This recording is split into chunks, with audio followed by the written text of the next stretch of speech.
Assalamualaikum warahmatullahi wabarakatuh, sahabat semua. Apa kabar? Semoga selalu dalam lindungan Allah Subhanahu wa Ta'ala. Di video kali ini, kita akan membahas momen penting dalam perjalanan politik dan diplomasi Indonesia, kunjungan Presiden Prabowo Subianto ke Turki. Presiden Prabowo melakukan kunjungan kenegaraan ke Turki sebagai bagian dari penguatan hubungan strategis antara Indonesia dan Turki. Dalam kunjungan ini, Prabowo tidak hanya bertemu dengan Presiden Recep Tayyip Erdogan, tetapi juga hadir dalam sebuah media presentasi resmi Turki, yang menjadi sorotan banyak pihak. Di hadapan media, Prabowo menyampaikan komitmen kuat Indonesia untuk memperkuat kerjasama bilateral, khususnya dalam bidang pertahanan, ekonomi, dan teknologi. Beliau menyebut Turki sebagai saudara seiman dan mitra strategis penting di kawasan. Pernyataan beliau yang menekankan pentingnya solidaritas dunia Islam, kemandirian industri pertahanan, serta kolaborasi teknologi antara dua negara, mendapat sambutan hangat dari media Turki. Beberapa media bahkan menyoroti gaya tegas tapi bersahaja Prabowo sebagai nafas baru diplomasi Indonesia. Kita tahu, Prabowo memiliki latar belakang militer yang kuat. Tapi dalam forum-forum seperti ini, terlihat bagaimana beliau mulai menunjukkan wajah baru Indonesia di panggung internasional, lebih percaya diri, lebih terbuka, namun tetap menjunjung tinggi nilai-nilai bangsa dan Islam. Sahabat semua, kunjungan ini bukan sekadar seremoni. Ini adalah sinyal bahwa Indonesia siap melangkah lebih jauh dalam percaturan global dengan semangat persaudaraan, kekuatan diplomasi, dan tekad membangun negeri. Luar biasa, pertama kali Presiden RI Prabowo Subianto menjadi pembicara dalam Anyalya Diplomacy Forum, ADF, di Antalya, Turki. Prabowo menceritakan dirinya mematuhi keputusan saat dipecat dari TNI. Saya ingin mengoreksi diri saya. Saya pernah mencalonkan diri sebagai presiden 4 kali. Saya kalah 3 kali. Jadi, apa yang ingin saya sampaikan adalah, saya percaya pada demokrasi, kata Prabowo mengawali penyampaiannya di ADF Talk di Antalya, Turki, dalam siaran YouTube, Jumat, 11 April 2025. Prabowo kemudian bercerita dirinya pernah dipecat dari TNI. Dia menegaskan mematuhi keputusan apapun dari presiden sebagai bentuk kepatuhannya terhadap demokrasi. Saya pernah menjadi tentara. Saya pernah menjadi jenderal. Pernah memimpin pasukan militer terkuat di Indonesia. Tapi kemudian saya diminta untuk mundur. Dengan bahasa langsungnya, saya dipecat. Tapi saya pernah bersumpah untuk menjunjung tinggi konstitusi, dan konstitusi mengatakan dengan tegas bahwa presiden memiliki kekuasaan tertinggi atas angkatan bersenjata, ujarnya. Tiba di Antalya, Turki, Prabowo disambut antusias mahasiswa Indonesia. Prabowo menegaskan percaya dengan sistem demokrasi dan hak asasi manusia. Dia pun menyoroti isu krisis kemanusiaan di Gaza, Palestina, yang masih terus terjadi. Jadi ketika presiden saya meminta saya untuk mundur, saya langsung berkata, "Siap, Pak," tanpa ragu. Jadi, yang ingin saya sampaikan adalah, kami percaya pada demokrasi, kami percaya pada hak asasi manusia, kami percaya pada sistem berbasis aturan, kata Prabowo. Tapi sekarang, kita menyaksikan sendiri, seperti yang disampaikan oleh Presiden Erdogan, anak-anak yang tidak bersalah, perempuan, dan pria tak bersenjata dibantai di depan mata dunia. Lanjutnya, RI punya hubungan khusus dengan Turki, kunjungan ini sangat produktif. Prabowo lantas mendorong diplomasi terus dilakukan untuk menyelesaikan permasalahan global tersebut. Prabowo menilai hal ini akan menyita sumber daya manusia yang ada, lantaran harus digunakan untuk pertahanan alih-alih mengentas kemiskinan. Inilah yang saya maksud. Saya tetap percaya bahwa diplomasi adalah satu-satunya jalan terbaik. Tapi saya merasa sedih. Dan akibatnya, sekarang setiap negara merasa harus bersiap-siap menghadapi kemungkinan terburuk. Ini tentu akan menyita sumber daya kita yang seharusnya digunakan untuk mengentaskan kemiskinan dan kelaparan. Sekarang malah harus dialokasikan untuk pertahanan, ujar Prabowo. Karena kita tidak tahu, bulan depan, minggu depan, apa yang akan terjadi. Jadi, ini menyedihkan. Tapi, ya, kalau Anda tanya, saya tetap bilang, Diplomasi adalah jalan yang harus kita tempuh. Untuk lebih jelasnya, yuk kita simak sampai tuntas dialog internasional Presiden Prabowo. Tetaplah cinta pada tanah air Indonesia. Ayo guys. Simak terus di Gus Afik, silahkan like, subscribe, dan share. Ke sedulur semua. Ladies and gentlemen, please be upstanding for the President of the Republic of Indonesia, His Excellency Prabowo Subianto.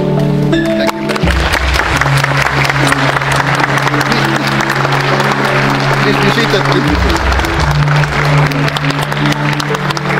Please be seated.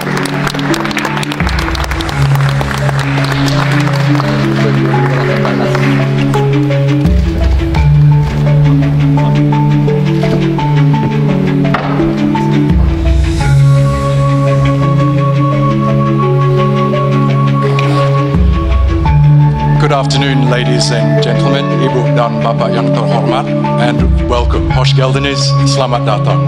I'm Oscar Surbakti, a news and business presenter at TRT World. I hope you've been enjoying the Anyalya Diplomacy Forum so far. It is now my pleasure to welcome and introduce our distinguished guest for this ADF talk session, the President of the Republic of Indonesia, His Excellency Pak Prabowo Subianto. Prabowo Subianto became Indonesia's 8th president in October 2024 after winning the presidential election earlier that year. A former military general and businessman, he received an international education before graduating from the Indonesian Military Academy in 1974 and quickly rose through the ranks of the Army's elite special forces. Transitioning to politics, he co-founded the Gerindra Party in 2008 and ran for president twice before he was appointed defense minister in 2019. 3 times, oh, I'm sorry. As leader of the world's 3rd largest democracy, Prabowo Subianto is committed to strengthening Indonesia's sovereignty, driving economic development, and navigating complex geopolitical challenges, all while drawing on his extensive experience and deep commitment to his nation's future. Bapak Presiden, selamat datang dan terima kasih telah bergabung bersama kita. Mr. President, welcome and thank you so much for joining us. Now, before I ask you my first question, I just wanted to mention that this holds a special significance for me as an Australian with Indonesian parents from the Karo Highlands in North Sumatra. So on their behalf, I would just like to say Mujua Jua, which is the warmest greeting that you can give in the Karo language.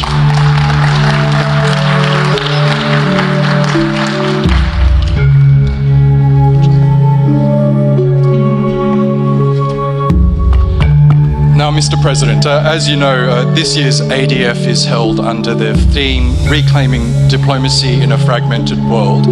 What does this phrase mean to you exactly in the current global context, and where do you see diplomacy falling short or potentially regaining strength in today's world? Thank you. To be very frank, I tend to be now a bit pessimistic about the success of diplomacy. But I realize that we cannot give up on diplomacy. Why do I say I'm pessimistic? Because what we see now in the reality, the real world, what we are witnessing now is actually the carrying out of the age-old adagium, the age-old, let us say, philosophy of Thucydides, the ancient Greek historian, who said that the strong will do what they can, and the weak will suffer what they must suffer. So this adagium is being played out in front of our eyes. what is happening is might becomes right. Who has the strength? Who has the capacity? Tend to do what they can do. And this is very, very distressing, very sad for the rules-based system that has been created after the Second World War by the Western powers themselves. So this, for us, in the global South, in the aspiring countries that look up to the West, to be very frank, that want to create a democracy like the West. We believed in the lessons of the West. We believed in trias politica. We believed in freedom of expression, freedom of speech. As I said, no, I want to really correct myself, you know. Actually, I ran for president 4 times. I lost 3 times. So what I'm saying is, I believe in democracy. I was a soldier. I was a general. At one time, I commanded the strongest military force in Indonesia. And then I was told to step down. In more direct language, I was fired. But I swore an oath to uphold the Constitution. And the Constitution says very clearly that the President has the supreme power over the armed forces. So when my President asked me to step down, I did not hesitate. I said, yes, sir. So what I'm saying is we believed in democracy. We believed in human rights. We believed in the rules-based order. But now, all of a sudden, we see before our eyes, let us say what President Erdogan mentioned,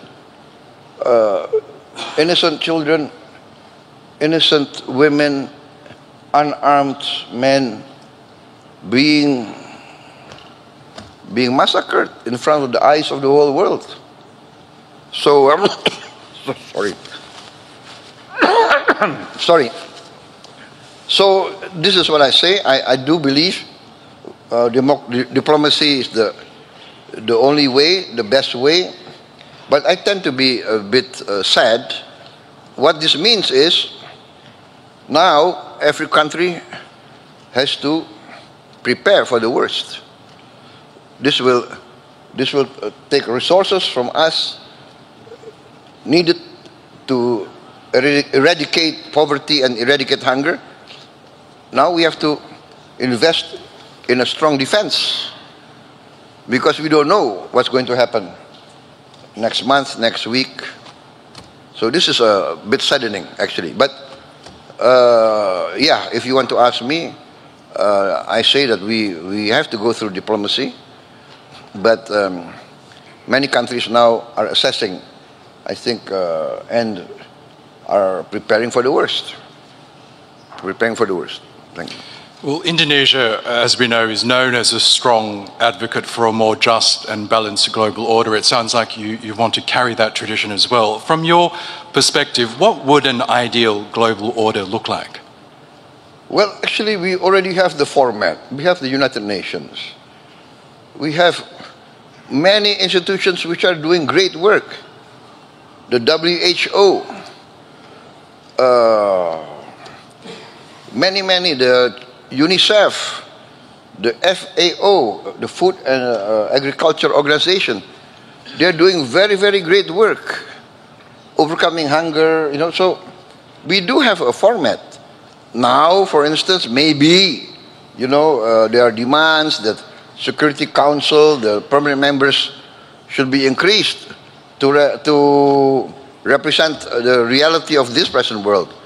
We have big countries like India, big countries like Brazil, you know, many countries that represent a big segment of the world population that feel underrepresented in the highest organs of the United Nations. So actually, we already have a good format, and but then we are saddened that this good format that's proven effective, bringing down diseases, saving hundreds of thousands of lives everywhere, is in danger of being abandoned. So I would say let's not reinvent the wheel, build on what has been proven to be good, overcome its shortcomings, improve, build on what has been achieved. That's my outlook, my position.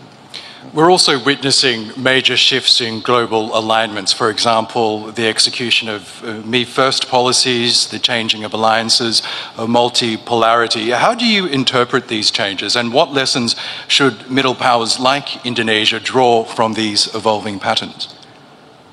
This is very interesting, but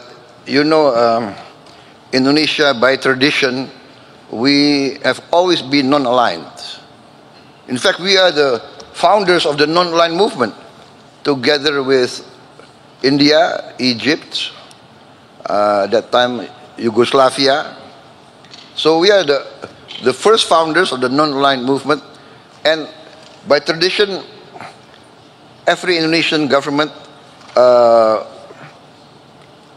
has to maintain this tradition. Otherwise, we will lose popular support. Our people do not want to be engaged into any alliances or blocs, especially military blocs. So we are by tradition neutral. So, for instance, my philosophy, which I announced early on in my campaign, is an ancient Asian philosophy, an ancient philosophy of the Eastern peoples, of the Asiatic civilizations, which is the philosophy taught to us generations. 1,000 friends too few, one enemy too many. It's a very clear and simple sentence, but very difficult to achieve.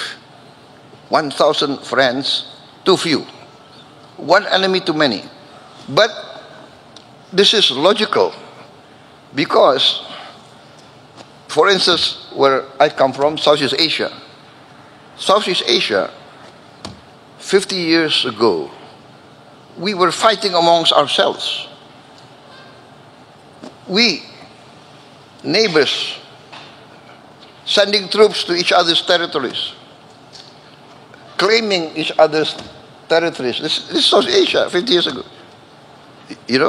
And then amongst the wise leaders at that certain time, at a certain point in history, the leaders of 5 Southeast Asian countries, right, Singapore, Malaysia, Thailand, Philippines, and came to realize, hey, we have urgent agenda for our people.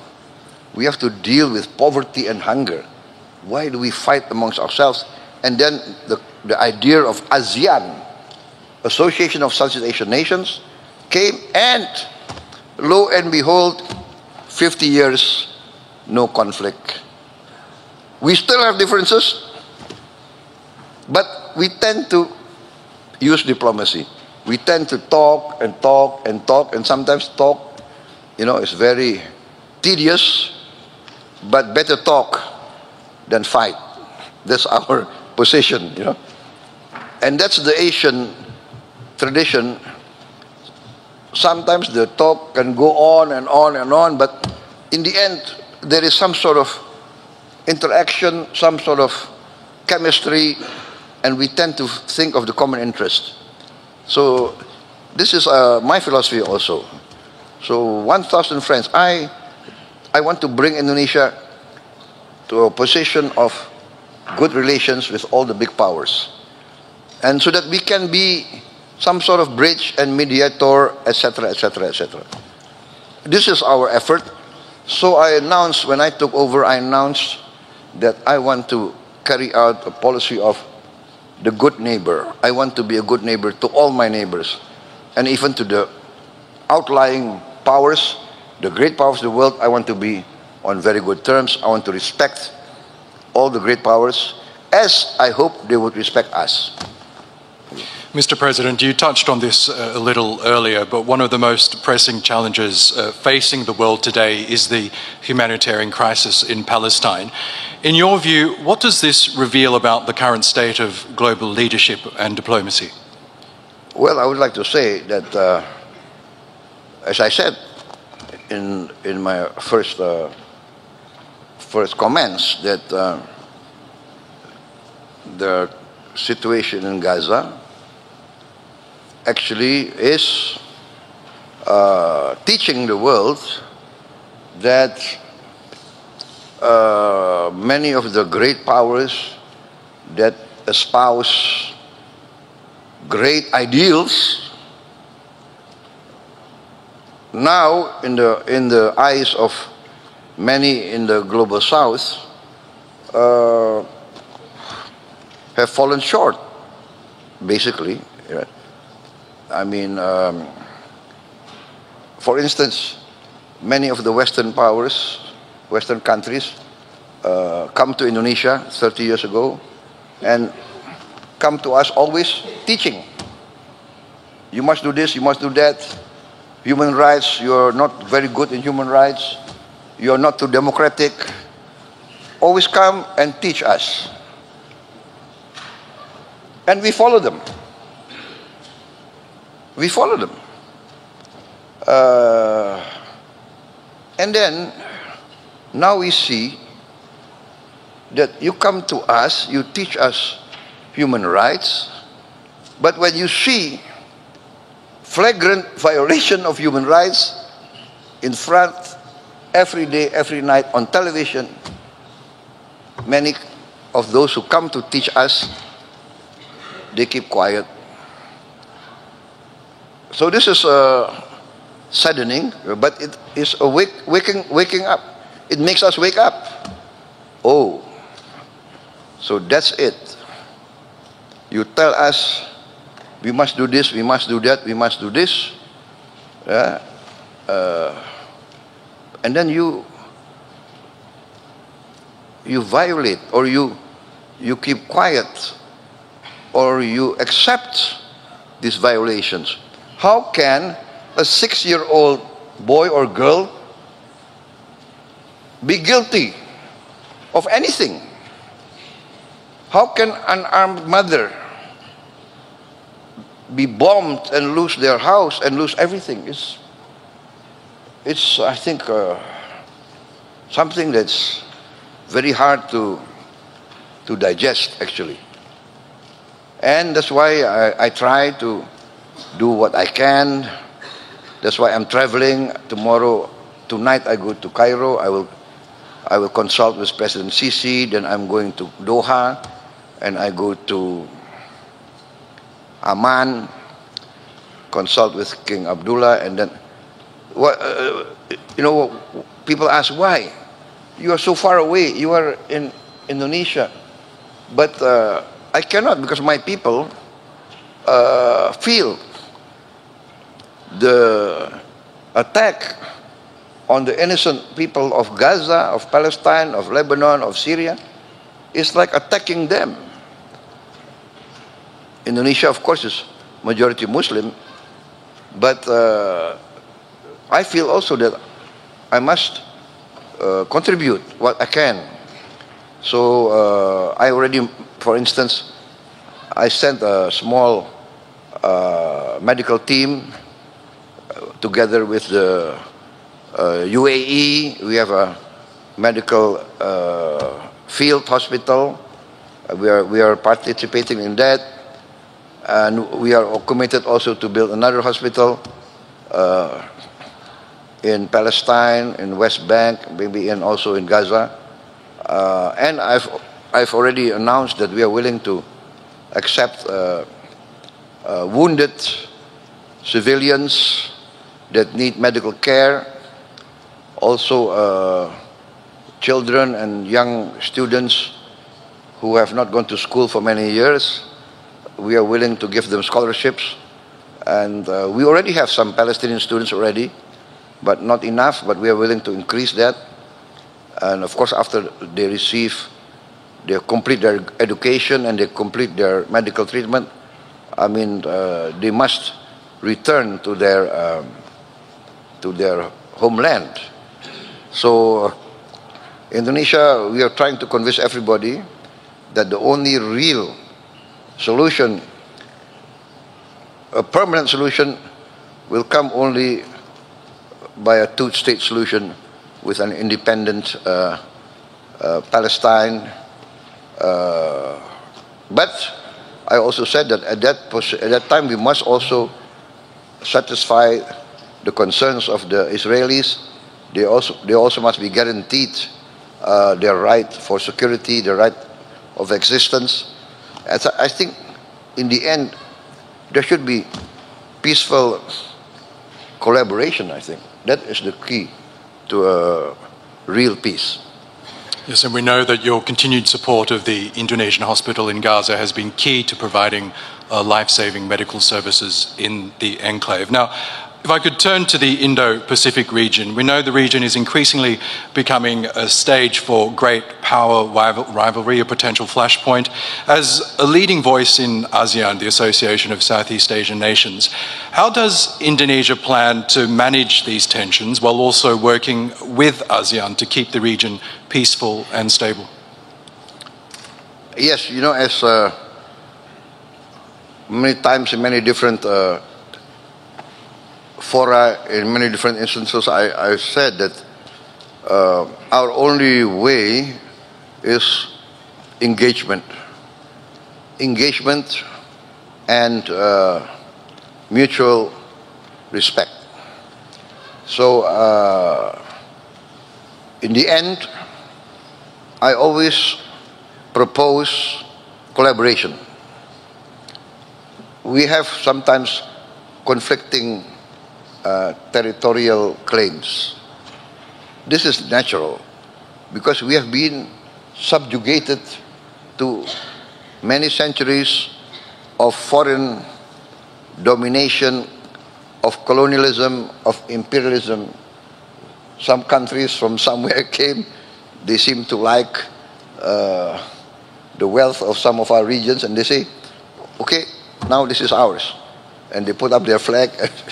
You see, so after a long period of struggle against colonialization and imperialism, most of the countries in our region achieved independence. But still the leftover of those centuries, you know, boundaries which are not clear,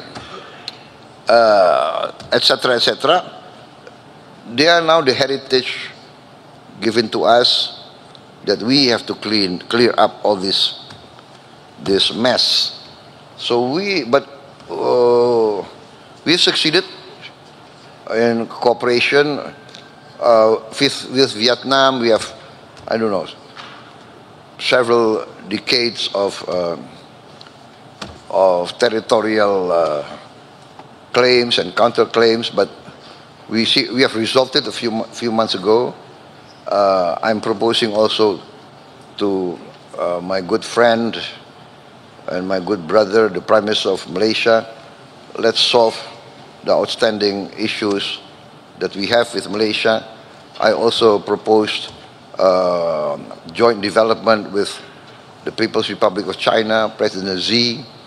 You know, we respect each other's legal position, but in the meantime, why don't we work together, right? We have some overlapping maritime areas, zones. For instance, the PRC claim historically for thousands of years, Chinese fishermen have fished in those waters. And we claim for thousands of years, Indonesian fishermen have fished in those waters. So I said to Presidency, why don't we have joint development?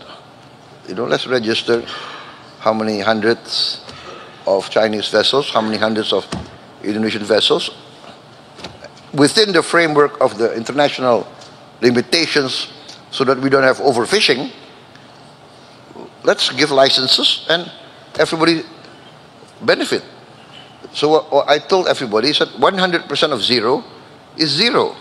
So might as well work together in the meantime. And President Xi agreed. In fact, he agreed very fast. I proposed this to the Vietnamese, I proposed this to the Malaysians. So this is my approach. Let us work together to achieve common prosperity. Every race, every country, every religion in the world aspire to the same thing. Life, liberty, the pursuit of happiness. Everybody needs the basics. Prosperity, there is no prosperity without peace. So this is my approach. Now, becoming president was a hard-fought battle for you. You pointed out that you contested several elections before finally winning last year. Now that you are leader, what is your vision for Indonesia, a nation of more than 280 million people, highly educated? What do you hope to achieve in your time as president? Number one, I have to safeguard the nation's wealth. Our natural resources, our wealth must be safeguarded to protect it and to make it useful for future generations. That's at most, because without the resources, then it's very difficult to achieve prosperity. Number two, we must have wise, correct, and common sense policies. That is the duty of every government, in my opinion. After being an amateur historian, I studied the history of many civilizations. The key to every country's well-being and independence is the ability of every country to guarantee food for its people, food security. And I think this is also the realization of the United Nations. The United Nations several years ago said that the future global crisis will be three. What they say, the FEW, food, energy, and water. So likewise, in Indonesia, I have to guarantee food for my people. Number two, I have to guarantee energy for my people. And then water. Alhamdulillah, thank God, Indonesia, we have abundance of water. We have the other way around. Sometimes we have too much water, and then there's flooding, you see? And that's I would say that's our challenge, right? Like, we must manage our water, that it becomes useful. It doesn't become a natural disaster. And this is also a matter of education, matter of good governance. So that, and then of course, prosperity can only be achieved by the grasp of science and technology. Science and technology will enable us to industrialize. And so education, investment in science, technology, and in education is very important. In our budget, the number one, the highest item in our budget is education. I think it's the highest in the history of Indonesia. And then also I have rolled out a free meal for every children and every pregnant mother of Indonesia. So this is a massive program, very ambitious, but we are getting there. Sorry. At the end of 2025, we will provide meals for 82.9 million mouths by November 2025. So this is our program. We have to. I'm very determined to bring down poverty, especially extreme poverty, and I want to eradicate hunger. Nobody must go hungry in a nation that is a member of the G20. Thank you. And finally, Mr. President, this year marks 75 years of Indonesia-Turkey diplomatic relations. Both nations share a deep historical bond and strategic partnership. As we look ahead to 2050, which will mark the centenary of this partnership, how do you see that bilateral relationship evolving, especially in addressing shared global challenges? I'm very optimistic in this case. I'm very bullish in the sense that Turkey has a special place in Indonesia, the Indonesian people. You know, Indonesia being majority Muslim, the Ottoman Empire being at that time accepted as the leader of the Islamic community. Relations go through many centuries. Many parts of Indonesia feel the influence of the Ottomans. Many cases we were attacked by foreign powers. The Ottomans came to the assistance of our sultans. So there's this emotional bond. And I think even now, President Erdogan told us that there are Indonesian tourists coming to Turkey, I think in the figure of 200,000 every year. 200,000 Indonesians will visit Turkey. Usually after they go on the Umrah, then they will come to Turkey. And we have 50,000 Turkish citizens coming to Indonesia every year. Can you imagine? We are very far, but this is the close bond. And we are working very good in many fields. So I'm very bullish, I'm very optimistic.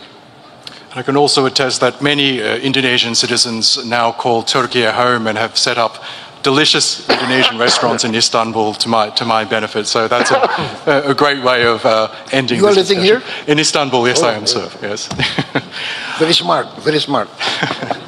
I'm afraid we could be talking for hours, but I know you have a very packed schedule, Bapak President. That does bring us the end of our discussion. Can we please thank our honoured guest, His Excellency Prabowo Subianto, the President of the Republic of Indonesia. Kita doakan semoga hubungan Indonesia dan Turki terus erat, dan semoga kepemimpinan Presiden Prabowo membawa keberkahan bagi bangsa dan dunia Islam. Jangan lupa like, komen, dan share video ini kalau kalian merasa bermanfaat. Wassalamualaikum warahmatullahi wabarakatuh.